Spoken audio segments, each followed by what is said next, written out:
Est-ce que l'image d'un homme religieux, d'un homme musulman, est-ce que c'est tel qu'on voit, on entend aujourd'hui, est-ce que c'était mon père? Mais c'est pas du tout ça, c'était pas du tout ça, parce que mon père, avant tout, ce que je vois de lui, c'était une gentillesse énorme. Jusque maintenant, j'ai jamais vu ça. C'est-à-dire, si il m'aimait, si il nous aimait, c'était pas vraiment par rapport, parce que sa religion lui a dit il faut aimer comme ça, il faut faire ça, mais même en respectant sa religion, parce que là il était très, très connu, c'était quelqu'un vraiment pratiquant. Mais je pense que ce qui est intéressant, ce que j'ai appris chez lui, c'est savoir aimer un être humain, aussi bien ses enfants que par exemple sa famille. Moi je me souviens par exemple, il m'emmenait chez sa famille qui n'étaient pas pratiquants. Même que par exemple chez nous, les gens quand ils venaient, ils savaient que mes parents étaient pratiquants. Ils faisaient attention, ils mettaient par exemple un petit peu de foulard sur la tête, tu vois. Mais mon père, ça lui était égal complètement, qu'ils n'étaient pas pratiquants. Mais quand ils avaient besoin d'aide, sans rien dire, sans par exemple donner des leçons de morale, il faut faire ça parce que c'est la religion, absolument pas, parce que c'est quelque chose qui venait tout droit de son cœur.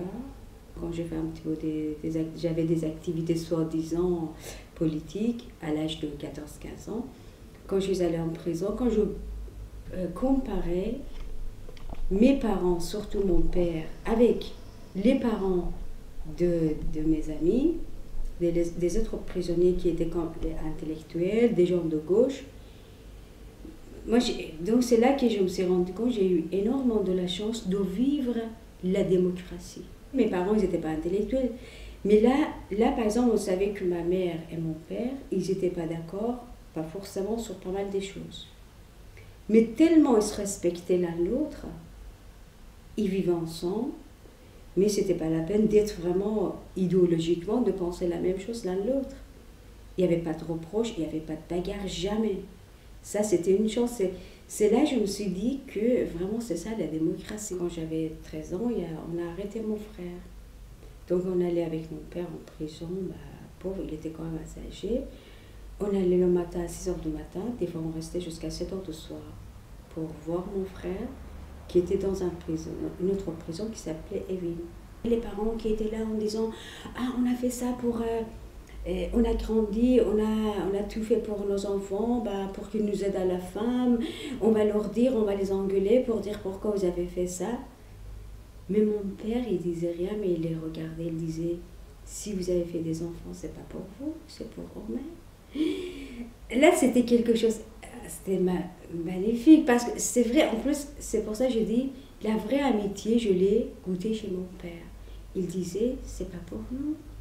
On ne les possède pas. » Même que je savais que mon père, il n'était pas forcément d'accord avec nos idées, mais il ne nous a jamais engueulés pour dire pourquoi vous avez fait ça, pourquoi j'ai fait ça pour vous, parce qu'à la fin, quand je deviens vieux, pas du tout.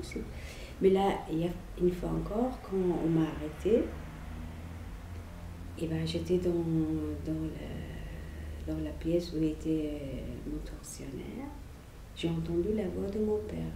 Apparemment, ils avaient arrêté mon père aussi. Il l'avait torturé. Mais quand mon père il est venu là où j'étais, on lui a dit « Oh, dis à ta fille pour faire ça, pourquoi il a fait ça ?» Il m'a regardé, il m'a jamais rien dit. C'est-à-dire, ils l'ont arrêté à cause de moi, si vous voulez. Ils l'ont torturé à cause de moi, mais il m'a jamais dit à moi à travers pourquoi tu as fait ça. Mais là, pour moi, c'était une grande leçon d'humanité, ce que j'ai appris chez lui. Jamais à trop de reproches, même qu'il n'était pas d'accord avec nous, même pauvre, il savait, par exemple, on l'avait il y avait quelqu'un, mon responsable de Moudjahidine, parce que là j'étais sympathisante de Moudjahidine de Pop, donc il avait caché quelque chose chez moi. Même j'étais pas au courant quand j'étais en prison, il avait fait ça. Donc ils ont arrêté mon père pour ça. Mais pas trop proche. C'est pour ça que je me disais, mais quand je compare maintenant ce que j'entends aussi bien sur la religion, sur les gens musulmans, pour moi, la définition d'un être humain, c'est pas sa religion du tout. Parce que quand je compare aussi bien mon père, qui est un religion pratiquant, un musulman, et les autres musulmans, si tu veux, dans ma famille, dans mes amis, ça n'a rien à voir. Pour moi, c'est pas vraiment la définition de quelqu'un, c'est pas sa religion, c'est sa bonté qu'il y a chez lui. J'avais un frère, un grand frère, qui était musulman pratiquant aussi. Et là, pour nous, donc c'était quelqu'un, même à l'époque, on pourrait lui dire intégriste un petit peu. Mais là, on disait, c'est un fou, c'est pas possible, pourquoi il comporte. Nous, même en étant musulman, à cette époque-là, j'étais musulman, mais on ne comprenait pas son comportement, parce que pour nous, c'était pas un être humain, c'était quelqu'un qui doit... C'était, par exemple, il disait, quand tu vas, par exemple, dans la rue, à cette époque-là, je mettais des tchadors, c'est pas seulement le voile. Il me disait, t'es une allumeuse. Je ne comprenais pas ce qu'il me disait. Je croyais que je mettais une lampe sous mon tchador et j'allumais. Je disais, j'ai pas de lampe, tu vois, je ne comprenais rien. Parce que mon père et l'autre frère qui était musulman, qui faisait partie de Moudjahidine du Peuple, qui était en prison, on ne disait jamais ce genre de truc. Mais après, quand j'ai grandi, j'ai compris pourquoi il nous disait ça. Parce que lui-même, c'était un coureur de jupons qui cherchait les filles, qui regardait toutes les filles. Mais en étant l'apparence, c'était un musulman, qu'il ne fallait pas faire ça. Mais par mon expérience dans la vie, donc j'ai compris les mecs, les hommes musulmans, qui disaient à leurs femmes, fais pas ça, il faut que tu mettes un voile, il faut que tu mettes ceci. Eux-mêmes, ils étaient vraiment des coureurs de jupons. Là, je suis sûre et certaine. Peut-être il y en a qui ne font pas ça, mais la plupart comme que j'ai connu en Iran, c'était ça. Quand on nous a arrêtés, c'était pendant un moment pour que... on dit la délation. La première période, c'était ça. C'est-à-dire pour te craquer, pour te torturer, pour que tu dises le nom des amis, des camarades avec qui tu avais des activités politiques, ce que tu avais fait.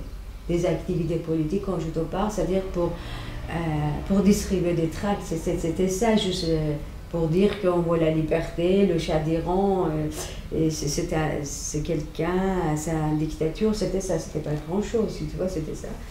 Donc, ça a duré quand même pour moi, ça a duré entre 10 et 11 mois, j'étais dans cette prison. Des fois, j'étais toute seule dans une cellule. Et donc, pendant ce temps-là, il y a des gens qui étaient déjà dans la grande cellule publique, si tu veux, avec les autres. Donc, parce qu'ils avaient oublié quelque chose ou ils ne voulaient pas dénoncer, après 11 mois, donc, ils ont décidé de faire un procès pour nous, pour... à savoir, je vais être condamnée combien de temps pour tout ce que j'avais fait. Et pour cela, on m'a amenée dans la grande prison. Donc effectivement, quand je suis rentrée, il y avait quand même pas mal, ils étaient, je sais pas, on était 100 ou presque 100 personnes. Donc moi j'avais presque 17, 18 ans, mais les autres, il y avait quand même des filles de même 15-16 ans. Il n'y en avait pas beaucoup. Mais les autres, qui avaient quand même plus grandes que moi. Et pour moi, c'était vraiment, je me suis dit, ça va être l'université pour moi, tu vois, pour apprendre déjà pas mal de choses. Et puis déjà, c'est ce qui était assez intéressant pour moi, je me suis dit, je vais cette fois-ci vraiment réfléchir à savoir, approfondir ce que je sais, ce que je savais un petit peu, mais pourquoi j'ai décidé de me battre contre ce régime. Ça, par exemple, en ce qui concerne l'injustice, ça, je le savais. Parce que là, quand même, l'Iran était un grand pays, un pays riche, avec du pétrole.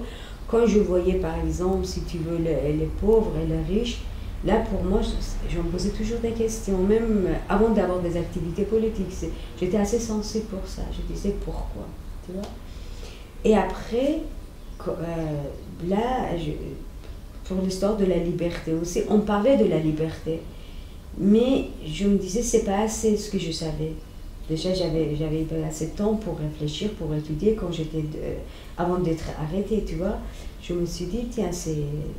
Et en plus, il y a autre chose sur la religion. Je t'avais dit, quand j'étais quand même assez croyante, et je mettais des voiles et tout, quand j'étais dans les bras des tortionnaires parce qu'on m'avait torturée, je ne pouvais pas marcher. Donc ça me faisait rire. Je me disais, je sais dans leurs bras, ils m'ont un coin dans leurs bras, comme je ne pouvais pas marcher. Mais de l'autre côté, je mets un voile sur ma tête, c'est quoi ça, tu vois? Quand même, ils m'ont touché, ils faisaient des touches, si tu veux, sur mes seins. Tu vois, ils faisaient ça sur moi, si tu veux, c'est quelque chose, on peut dire, c'est un petit peu, c'est pas vraiment violé, mais ils faisaient ça sur moi, si tu veux, bah, c'est pour ça que je me suis dit, bah, ils sont... En plus, quand j'avais pas de force pour me défendre, tu vois. Donc je me disais, alors là, ils sont en train de toucher mes seins. Bien sûr, c'était à travers, si tu vois, ma chemise, mais quand même, bah, je me suis dit... Ou bien quand j'étais sur la table de torture, j'avais pas mon voile, donc mon voile, il sautait parce que là, ils étaient en train de me torturer. C'est pour ça que je me suis dit, c'est quoi, ça veut dire quoi de couvrir mes cheveux, tu vois. C'est là que j'ai commencé à me poser des questions, mais même après, je me suis dit, c'est quand même des insultes aussi bien pour les hommes que pour les femmes. Pour les femmes.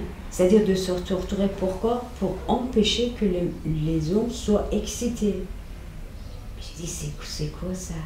C'est-à-dire quand on voit les chiens dans la rue, les chiens, ils se voient à travers de leur sexe. Mais nous, on est des êtres humains.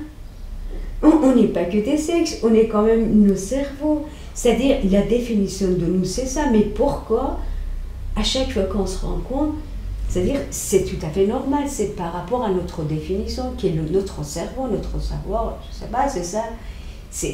Et après, je me suis dit, c'est des insultes. C'est insulter en mettant des voiles, aussi bien les femmes que les hommes. Grâce à mes parents, mais on se posait toujours des questions. Ma mère me disait, le soir, avant de dormir, tu te poses des questions. Ce que tu as fait dans la journée, est-ce que c'était bien, c'était pas bien, pourquoi, tu vois. Donc, j'avais envie toujours, si tu veux, de vivre avec moi-même, avec mon individu, de le voir. C'est pas d'une façon de critiquer, d'une façon dure, non, d'une façon très gentille, mais de le voir, de les corriger, de l'évoluer.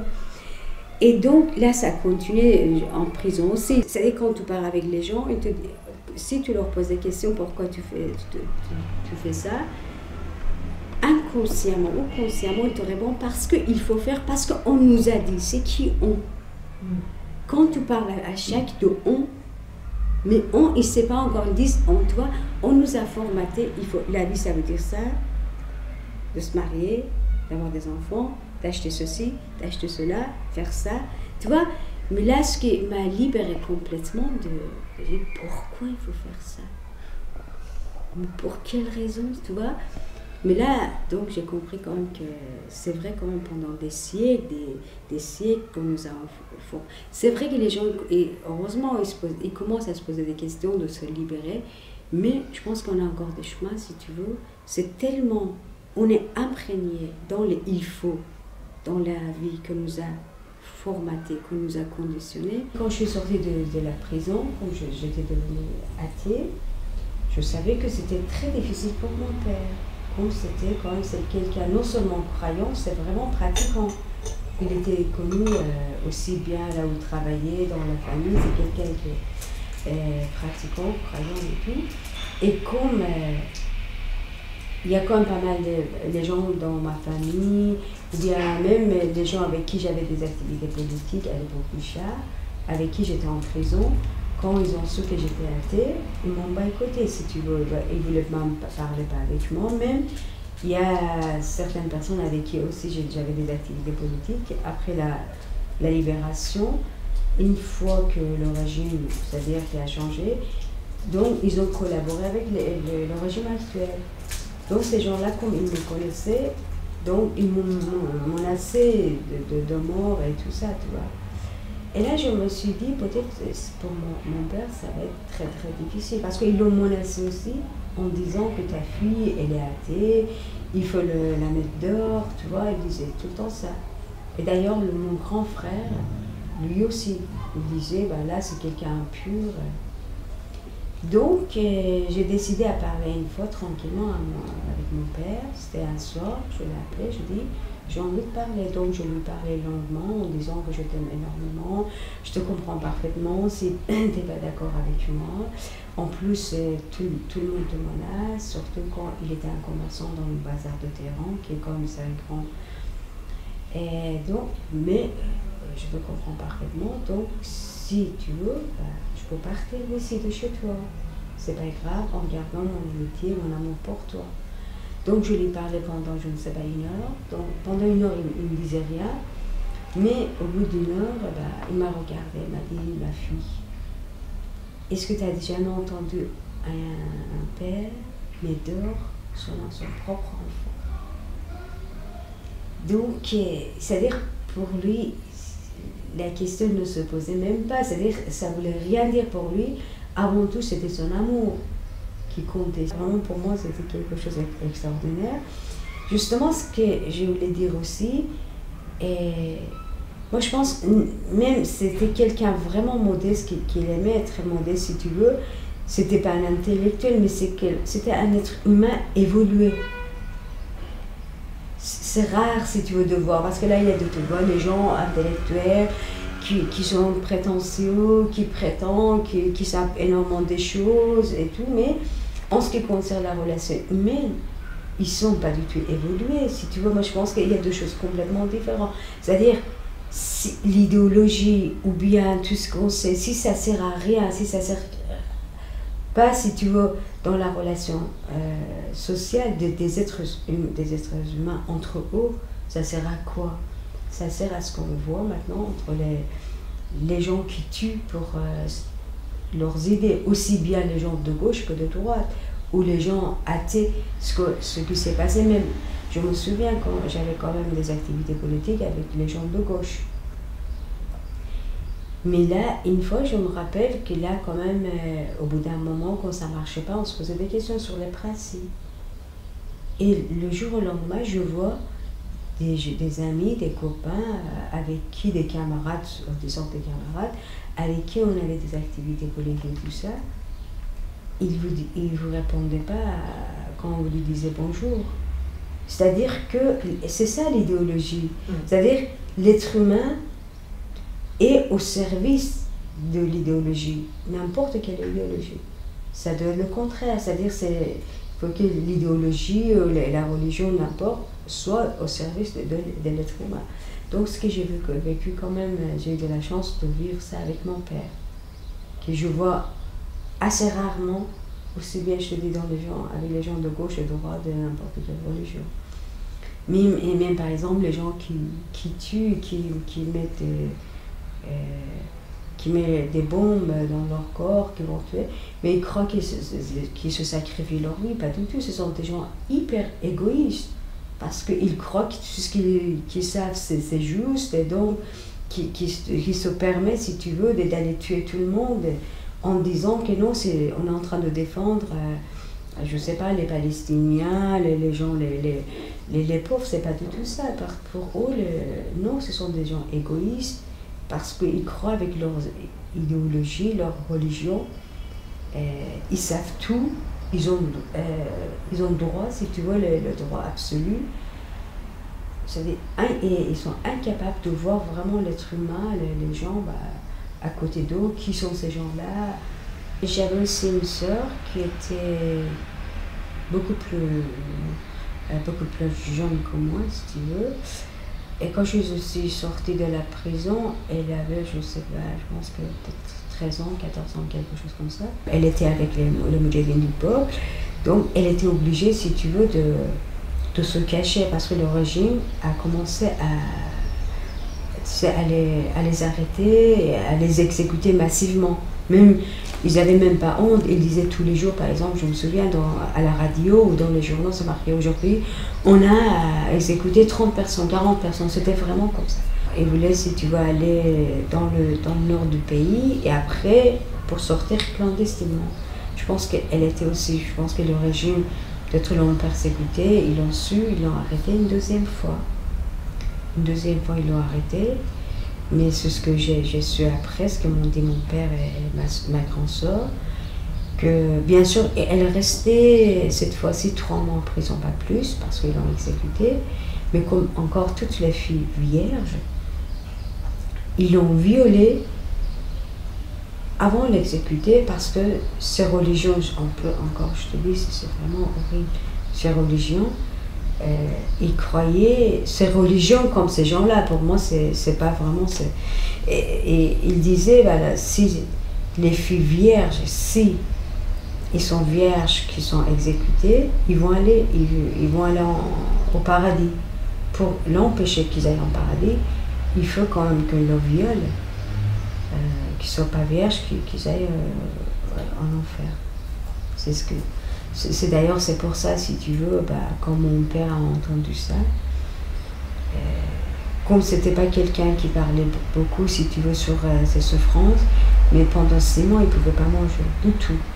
Il mangeait peut-être une cuillère à soupe. À la suite de ça, il a eu son cancer. Après un an, il était mort à la suite de son cancer.